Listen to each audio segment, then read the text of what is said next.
kembali. Izinkan saya buka masker saya karena jarak kita cukup jauh.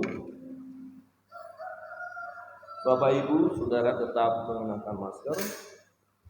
Sebelum kita melanjutkan pemberitaan firman Tuhan, saya secara pribadi, keluarga, dan sebagai gembala gereja kita, GKRI Gereja Sidang, kita turut mengucapkan berduka cita bagi keluarga-keluarga, saudara-saudara kita yang akhir-akhir ini banyak mengalami duka. Ya, ada banyak yang meninggal. Ada hamba-hamba Tuhan, sahabat-sahabat kami juga ada, keluarganya juga, ya dipanggil oleh Tuhan setelah diterpa oleh COVID ya. Banyak yang meninggal dan saat ini juga kita turut menyampaikan sukacita atau semangat bagi saudara-saudara kita yang harus berjuang menghadapi COVID. Kemarin ya baru saya baca bahwa ada orang kita, orang percaya, hamba Tuhan, umat ya termasuk di Bali harus masuk ke ruang ya khusus untuk COVID di Galuh ya di kapal, tetapi penuh ruangnya sudah penuh, jadi harus berjuang mencari di tempat yang lain. Bapak Ibu paham maksud saya ya? Kalau tempat-tempat yang sudah disiapkan sudah penuh, ya keluarga sahabat kami, hamba Tuhan GKRI yang ada di Surabaya, tadi pagi saya membaca dan kita turut berdoa. Istri dan kedua anaknya juga terpapar COVID dan mencari obat, jenis obat itu di Surabaya habis. Obatnya habis, yang jenis itu. Ya kita dukung dalam doa. Ya sahabat-sahabat kita ternyata banyak sekali. Nah itu sebabnya kita menjaga ya kesehatan kita. Ikutilah prokes yang protokol kesehatan yang disarankan, bahkan sekarang harus pakai 2 masker kalau boleh, lapisi karena jenisnya ini lebih dahsyat ya. Tetapi ada satu kesaksian Ibu Pendeta baca kemarin, pernah peristiwa terjadi virus, entah apa, ada pembarusan ini atau apa ya, ada, jadi tiba-tiba virus itu lenyap ya, lenyap. Belum tahu sendiri kenapa kok bisa lenyap. Dan tentu ini adalah kuasa Tuhan, amin. Virus ini juga bisa lenyap. Berarti kalau masih ada, tentu atas seizin Tuhan, ada maksud Tuhan. Ada maksud Tuhan, mengapa virus masih ada, bahkan semakin ganas. Ya, kita sebagai anak-anak Tuhan, ya jangan lemah, ya jangan putus pengharapan. Tetapi biarlah melalui peristiwa seperti ini, kita semakin bersandar kepada Tuhan.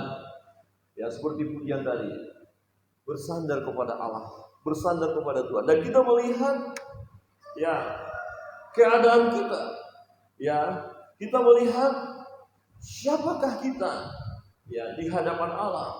Nah sesungguhnya kita adalah hamba-hamba Allah, hamba Tuhan, dan dalam perjalanan hidup ini kita hanya melakukan apa yang harus kita lakukan. Apa yang bisa kita buat, ya harus kita buat. Kita terbatas, tetapi ada sesuatu yang memang harus kita kerjakan sebagai hamba-hamba Allah, sebagai anak-anak Tuhan, sebagai sahabat-sahabat Tuhan. Dan kita mau membahas kebenaran firman Tuhan, identitas diri kita sebagai hamba Allah, sebagai hamba. Kalau kita belajar tentang identitas diri, ya orang percaya itu ya statusnya sebagai anak-anak Allah. Tuhan juga katakan sebagai sahabatnya, tetapi juga sebagai hambanya. Ada 3 status kita. Identitas diri kita harus jelas, dan pada pagi hari ini kita melihat kebenaran firman Tuhan bahwa kita adalah hamba-hamba Tuhan. Dalam Lukas pasal 17, ya Lukas pasal 17 ayat 10 berbunyi demikian. Demikian jugalah kamu, apabila kamu telah melakukan segala sesuatu yang ditugaskan kepadamu, hendaklah kamu berkata, kami adalah hamba-hamba yang tidak berguna. Kami hanya melakukan apa yang kami harus lakukan. Kalau kita sudah melakukan segala sesuatunya, Dan itu memang seharusnya kita lakukan. Dan kita berkata kami adalah hamba-hamba yang tidak berguna. Bukan hamba-hamba yang tak terpakai. Bukan hamba-hamba yang tak berfungsi. Bukan hamba-hamba yang tidak melakukan apa-apa. Kita sudah melakukan segala sesuatunya di hadapan Tuhan. Perintah Allah kita lakukan. Tugas-tugas kita lakukan. Pelayanan kita lakukan. Setelah kita lakukan segala sesuatu, kita tidak boleh menuntut dan berkata, Tuhan, kami sudah lakukan semuanya. Ya, kami harus mendapatkan upah. Tidak perlu dituntut. Kami harus mendapatkan sesuatu daripada Tuhan. Tidak perlu dituntut. Justru kita berkata, kalau kami sudah lakukan segala sesuatu itu, memang haruslah kami lakukan. Kita tidak menuntut imbalan, walaupun nanti Tuhan memberikannya. Tetapi kita tidak boleh menuntut. Saudara yang terkasih di dalam Tuhan, kita adalah hamba. Kebenaran yang pertama dalam perjalanan hidup kita, kita harus menyadari siapakah kita. Kita ini adalah hamba. Berbicara antara kedudukan Tuhan dan hamba. Kita rendah, ya, dan Tuhan ada di atas. Harus hormat kepada Tuhan. Ya, harus kita junjung Dia, dan kita harus merendahkan diri dan siap melakukan apa yang diperintahkan oleh Tuhan. Saudara yang terkasih dalam Tuhan, kita adalah hamba. Karena saudara pakai masker, susah bicara hari ini, lihat saja kiri kanan, dan waktu melihat dalam hati saja. Ya, dalam hati saja waktu melihat, dan yang lain juga menangkap isyarat itu. Isinya adalah kamu adalah hamba. Coba lihat kiri kanan. Kamu adalah hamba. Sampai di hati enggak? Sudah sampai belum? Sudah ya? Kamu adalah hamba. Status kita sebagai hamba harus kita sadari. Tiap-tiap hari. Ya, supaya kita jangan melonjak ketika kita melakukan segala sesuatu. Kita dipakai oleh Tuhan. Kita melakukan banyak hal, kegiatan kita. Kemudian kita mau menuntut kepada Tuhan. Tuhan, mana upahku? Saudara yang terkasih dalam Tuhan. Ayat 7 berbunyi demikian. Siapa di antara kamu yang mempunyai seorang hamba yang membajak atau mengembalakan ternak baginya, akan berkata kepada hamba itu setelah ia pulang dari ladang, mari segera makan. Ada hamba ya bekerja di ladang, membajak seharian, ya dia mengembalakan ternak-ternak tuannya. Kemudian ketika dia pulang, apa tuannya berkata, oh saudara hambaku, oh sudah pulang, ayo makan, kamu sudah capek sepanjang hari, segera makan ya. Tidak. Tetapi apa yang dikatakannya? Ayat 8. Bukankah sebaliknya, dia akan berkata kepada hamba itu, sediakanlah makananku. Ya, kira-kira tuannya duduk di kursi goyang, santai, mungkin baca sesuatu. Hambanya datang. Lagi keadaan capek, lelah. Ya, seharian bekerja. Tetapi kemudian Tuhan bilang, hambaku, siapkan makanan. Apa protes hamba itu? Tidak. Apa bersungut-sungut? Tidak. Apa marah? Tidak. Ya. Berkata kepada hamba itu, sediakanlah makananku, ikatlah pinggangmu dan layanilah aku sampai selesai aku makan dan minum. Lagi capek dia. Bekerja dia sepanjang hari. Tetapi masih ada tugas yang harus dia lakukan sesuai dengan permintaan tuannya. Dan hamba itu melakukannya. Dan sesudah itu engkau boleh makan dan minum. Layani dulu Tuhan. Saudara yang terkasih dalam Tuhan, kita harus menyadari siapakah kita. Oke, kita berkata aku adalah hamba. Berarti hamba itu adalah Dulos, dalam bahasa Yunani disebut dulos, budak, jongos. Ini lebih kasar lagi ya.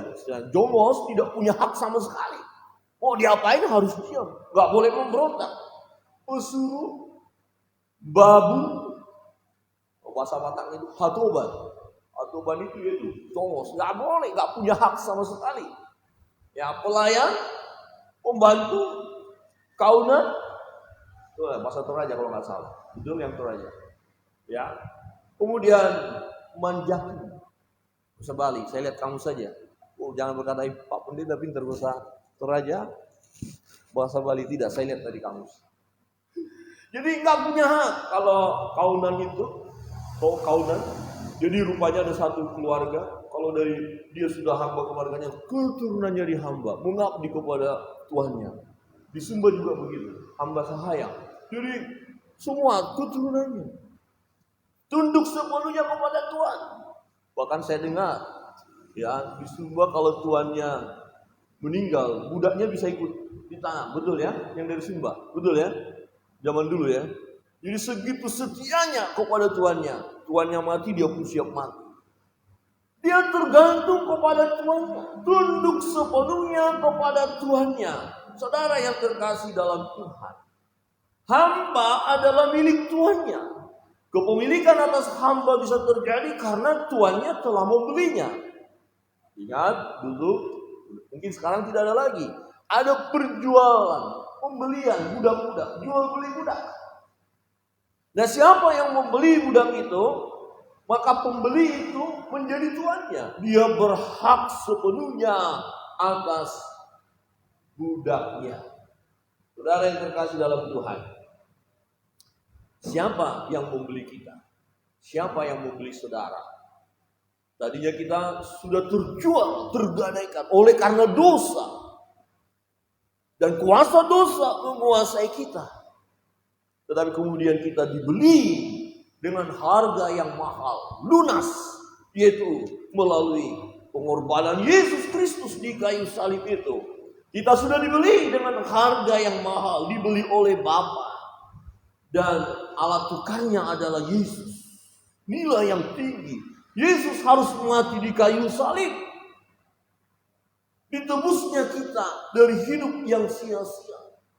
Dari kuasa dosa. Dari kuasa kegelapan. Ditebusnya kita. Akhirnya kita tidak lagi hidup di dalam kegelapan itu. Tidak lagi dikuasai, diperhamba oleh dosa. Tetapi kita menjadi hamba Allah. Saudara yang terkasih dalam Tuhan. Jadi kita ini adalah hamba-hamba Allah. Saudara, Bapak Ibu adalah hamba Allah. Saya adalah hamba Allah. Amin. Berarti kita harus menghamba kepada Allah kita. Menghamba kepada Tuhan kita. Seorang hamba haruslah mengabdi, menghamba kepada tuannya. Kita harus mengabdi, menghamba kepada Allah. Artinya, apapun yang Allah perintahkan, apapun yang diperintahkan kepada kita, kita harus lakukan. Kita sudah mengerjakan sesuatu. Jangan menuntut, Tuhan, katakan terima kasih dong, saya sudah mengerjakan. Tidak. Kemudian Tuhan itu berkata, hamba, lakukan lagi yang itu. Siap, lakukan. Setelah itu, kerjakan lagi. Kerjakan, dan kerjakan. Kita mau taat kepada Tuhan. Kita mau taat kepada Allah karena kita ini adalah miliknya. Dan ada dua jenis hamba, Bapak Ibu Saudara yang terkasih dalam Tuhan. Ada hamba yang baik, ada hamba yang jahat. Saya tidak tahu, saudara, Bapak Ibu, apakah hamba yang baik atau hamba yang jahat.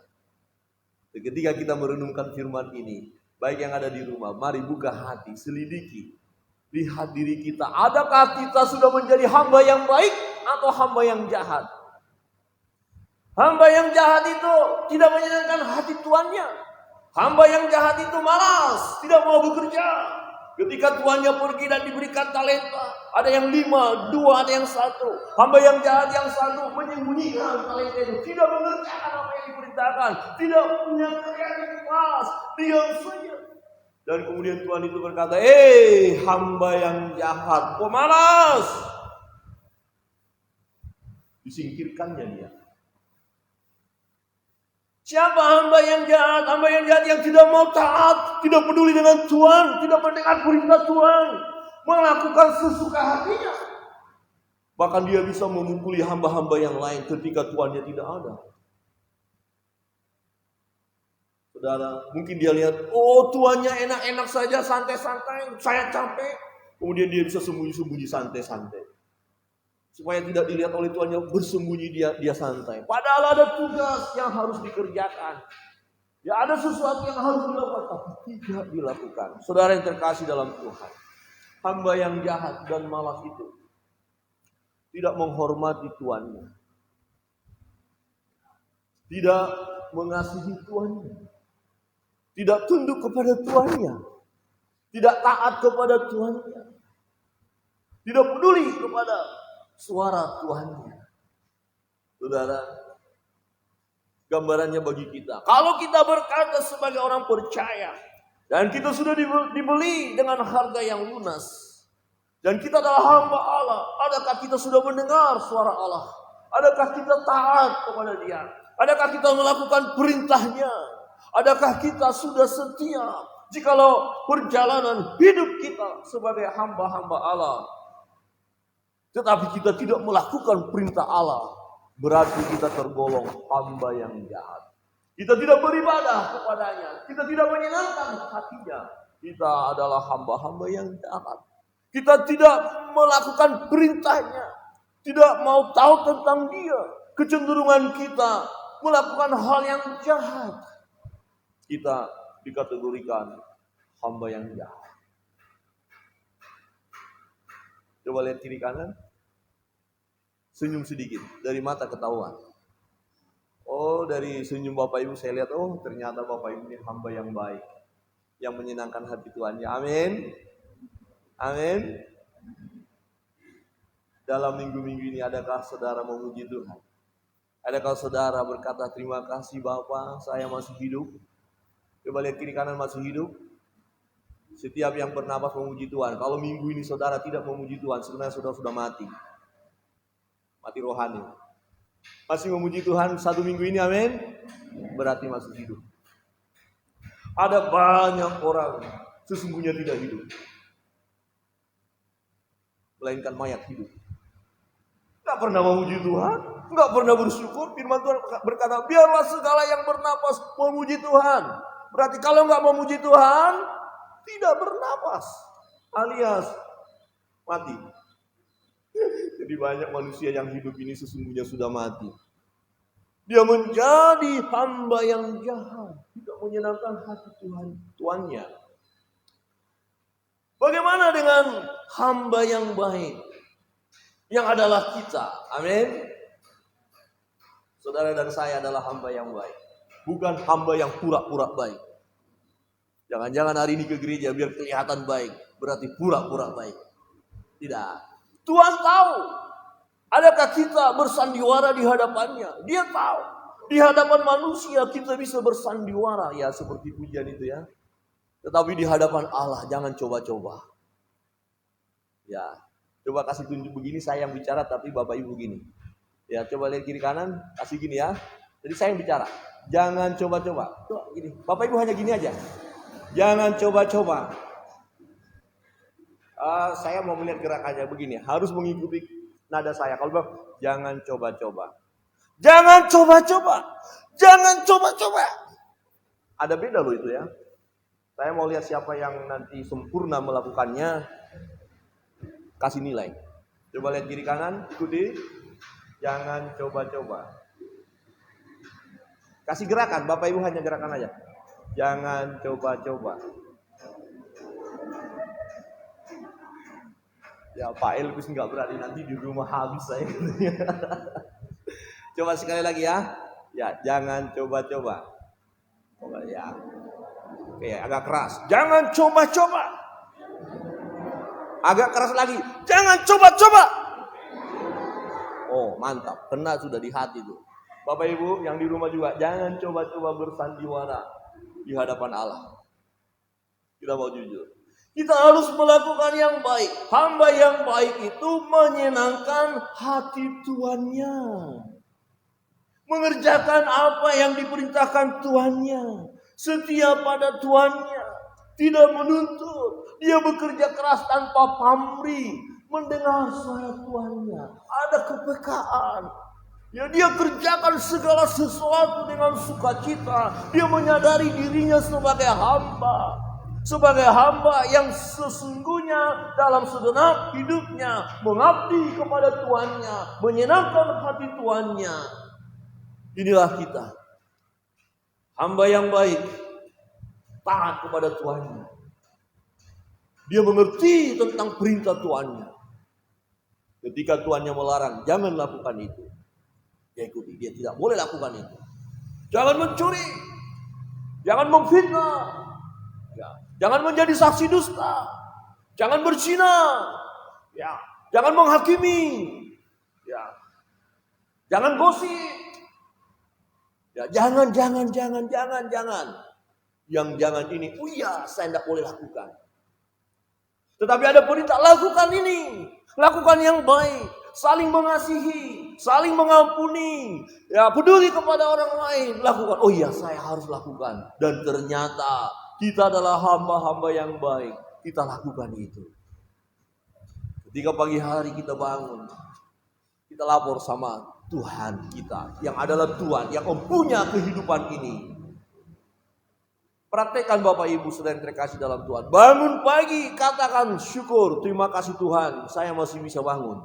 Sebab kalau saudara nggak bisa bangun, saudara tidak bisa bersyukur. Mengapa? Kalau sudah tidak bangun-bangun, artinya sudah tiada. Orang mati nggak pernah bersyukur. Nah, jadi mumpung kita hidup, bersyukurlah. Amin. Ada syukur kepada Tuhan, amin. Terima kasih Tuhan Yesus, saya masih hidup. Walaupun susah bernapas karena pakai masker, tapi masih bersyukur. Daripada nggak bisa bernapas sama sekali, jadi bersyukurlah harus pakai masker. Walaupun menggap-menggap ya. Tapi agak tarik dikit lah. Tapi harus tetap bersyukur. Dia Tuhan kita. Lakukan, setialah. Ya, jangan kita meninggalkan Tuhan kita. Itu namanya melarikan diri. Jadi hamba itu, ya, ketika dalam perbudakan dibeli dari pasar, maka dia beri tanda, dilubangi telinganya, dikasih anting-anting dan dikasih nama. Berarti yang punya anting-anting itu, yang ada nama itu, dia milik orang yang punya nama itu. Jadi kalau dia melarikan diri, itu pelarian. Maka kalau ketemu, hamba itu akan disiksa. Bisa dibunuh. Ya. Kita tidak bisa melarikan diri dari Tuhan. Apapun situasi yang kita alami, kita taat kepada Allah, kita taat kepada Tuhan, kita lakukan segala sesuatu. Karena kita hamba. Tidak menuntut supaya hamba berterima kasih kepada kita. Setelah saudara melakukan segala sesuatu, saudara rajin berdoa. Saudara baca Alkitab. Dari Kejadian sampai Wahyu sudah selesai. Baca lagi Kejadian sampai Wahyu selesai. Baca lagi, selesai. Lakukan perintah-perintahnya. Jangan menuntut Tuhan. Saya kan sudah lakukan semuanya. Kenapa hidup saya seperti ini? Karena saya sudah lakukan, maka Engkau Tuhan harus memberkati aku. Kenapa Tuhan saya sudah setia, saya sudah rajin beribadah, saya ada mesbah, doa pagi di gereja, saya ikuti melalui Facebook, melalui YouTube, bahkan di rumah tangga pun saya lakukan. Tetapi kenapa hidup saya seperti ini? Kenapa Tuhan tidak langsung memberkati dengan berkat-berkat yang berkelimpahan? Kita tidak punya hak untuk itu. Tetapi ketika kita sudah lakukan segala yang baik itu, yang sesuai dengan kehendak Allah kita, yang sesuai dengan perintah Tuhan, kita mau berkata, kami hamba yang tak berguna. Kami melakukan apa yang semestinya harus kami lakukan. Jadi kalau saudara berbuat baik, saudara melayani, saudara mempersembahkan persembahan yang terbaik, saudara berdoa, saudara lakukan segala sesuatu yang baik, memang semestinya itulah yang harus kita lakukan. Amin. Semestinya itu yang kita lakukan. Ada banyak orang yang tidak menyadari dirinya sebagai hamba. Saya berkata tidak menyadari dirinya sebagai hamba. Kadang-kadang dia memposisikan dia seperti Tuhan. Ya, seperti Tuhan, memerintah, tidak melakukan. Nah ini harus kita sadari, kita hamba. Kita tidak bisa perintah-perintah Tuhan kita. Tuhan, begini Tuhan. Tuhan harus begini Tuhan. Tidak. Kita mau berkata, Tuhan, apa yang harus kami lakukan lagi? Tuhan, kami adalah hamba. Hamba yang tak berguna. Saudara yang terkasih dalam Tuhan. Mengapa kita harus melakukan segala sesuatu yang memang semestinya harus kita lakukan? Karena Dia, Tuhan kita adalah Tuhan kita yang memiliki kita. Alasan yang kedua, kita memiliki Tuhan yaitu Allah. Jadi waktu kita lakukan segala sesuatu harus kita lakukan di hadapannya. Tuhan kita, menyenangkan hati Tuhan kita, menyenangkan hati Allah. Ayat 9 berkata, adakah ia berterima kasih kepada hamba itu?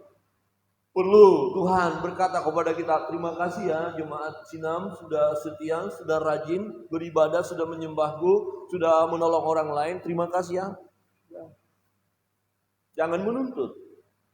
Karena kita memang semestinya melakukan hal itu. Ya, adakah ia berterima kasih kepada hamba itu karena hamba itu telah melakukan apa yang ditugaskan kepadanya? Tidak.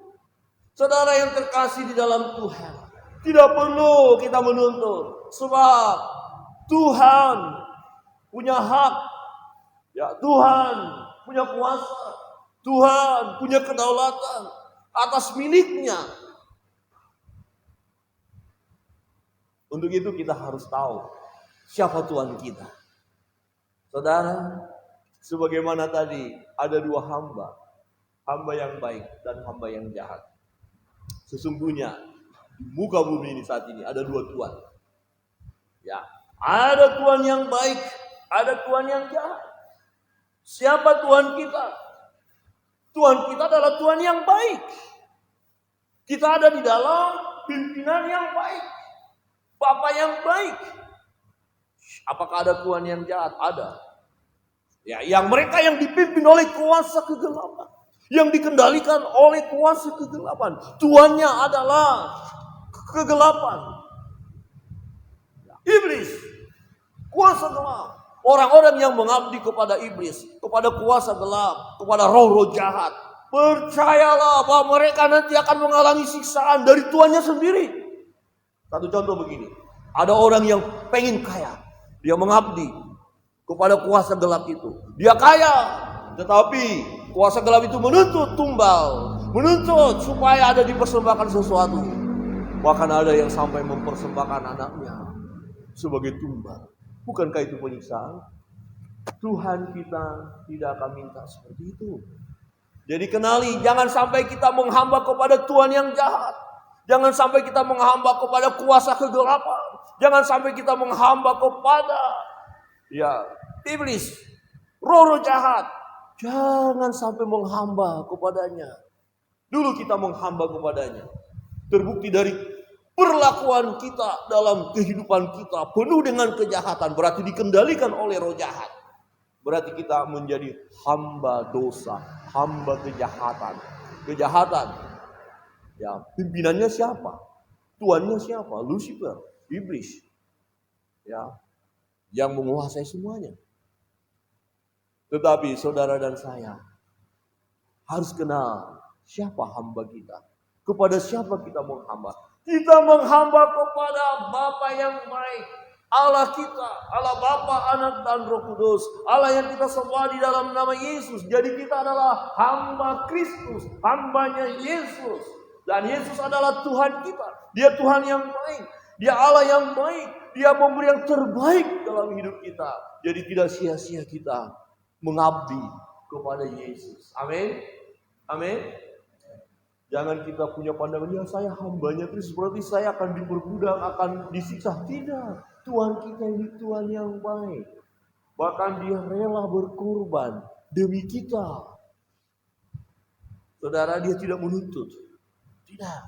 Justru dia memberikan yang terbaik bagi kita. Saudara, untuk itu, karena kita punya Tuhan yang baik, yaitu Allah kita sendiri, Bapa yang baik, Yesus Kristus yang sudah menyelamatkan kita. Maka segala sesuatu yang kita perbuat, Haruslah semuanya untuk menyenangkan hati Tuhan kita, menyenangkan hati Bapa, menyenangkan hati Allah. Di dalam Kolose pasal 3 ayat 23 berkata, apapun juga yang kamu perbuat, perbuatlah dengan segenap hatimu, seperti untuk Tuhan dan bukan untuk manusia.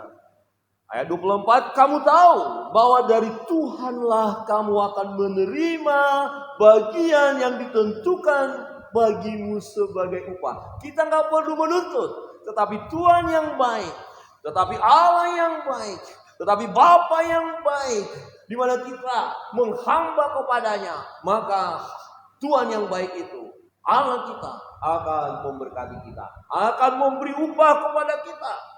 Ya, dan dikatakan Kristus adalah Tuhan dan kamu hambanya. Kristus, Yesus, Tuhan kita. Kita adalah hambanya. Saudara adalah hamba Tuhan. Saudara hamba Kristus. Saya hamba Tuhan. Jadi posisi kita sama. Kita adalah sama-sama hamba Tuhan. Menghambalah kepada Tuhan. Lakukan segala sesuatu untuk Tuhan. Ketika saudara mulai memikirkan sesuatu, adakah ini akan menyenangkan hati Tuhanku? Ketika saudara hendak mengatakan sesuatu, adakah perkataan ini menyenangkan hati Tuhanku? Ketika kita mau melakukan segala sesuatu, adakah perbuatanku ini menyenangkan hati Tuhanku? Pikirkan itu. Sebab kita ini hambanya Kristus. Hambanya Tuhan. Berarti segala sesuatu dalam hidup kita harus berpusat. Adakah ini untuk menyenangkan hati Tuhan? Kita harus menghamba kepadanya. Dan ketika kita sudah melakukan semua untuk menyenangkan hati Tuhan, perhatikan, kita akan menerima upah. Kita nggak perlu menuntut upah. Ingat, nggak perlu menuntut. Kita hanya berkata, aku melakukan apa yang semestinya aku lakukan. Masalah upah, masalah berkat, Tuhan punya kuasa. Tuhan punya kedaulatan. Tuhan punya cara. Dan satu hal kebenaran firman Allah, bahwa segala sesuatu yang kita lakukan di dalam Tuhan tidak ada yang sia-sia. Amin. Amin. Kebenaran yang pertama, jangan lupa dalam hidup ini, kita adalah hamba. Lakukan segala sesuatu tanpa menuntut. Hamba Allah, hamba Tuhan, hamba kebenaran. Kebenaran yang kedua adalah Tuhan kita adalah Tuhan. Tuhan, Bapa yang baik. Bukan kuasa kegelapan. Bukan dosa. Tetapi Tuhan, Yesus Kristus. Itulah Tuhan kita. Dan kita menghamba kepadanya. Segala sesuatu yang kita lakukan, lakukan untuk Tuhan. Saudara kita bangkit berdiri.